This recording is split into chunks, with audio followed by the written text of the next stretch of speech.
అబ్బా ఈ వెజ్జి తిని తిని బోర్ కొట్టేసింది. హలో ఏండి, వచ్చేటప్పుడు మటన్ తీసుకురండి. ఈ కూరగాయలు తిని తిని నోరంతా చప్పగా అయింది. సరే.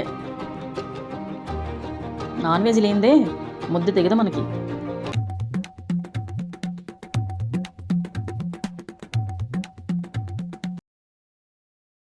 రేయ్, మీరు అప్పుడే స్టార్ట్ చేయకండి. 10 నిమిషాల్లో మీ ముందుంటా. ఏంటి ఈ రోజు నుంచి కార్తీక మాసం స్టార్ట్ అయింది కదా, ఇంట్లో మందు తాగకూడదు, నాన్ వెజ్ తినకూడదు. చిన్న భాషకి చెప్పు. ఇంట్లో నాన్ వెజ్ తినకూడదు, మందు తాగకూడదు, అంతే కదా? ఇంట్లోనే కాదు, బయట కూడా తాగద్దు, తినద్దు. ఓసే పిచ్చమహ, don't get god into the kitchen level అన్నారు.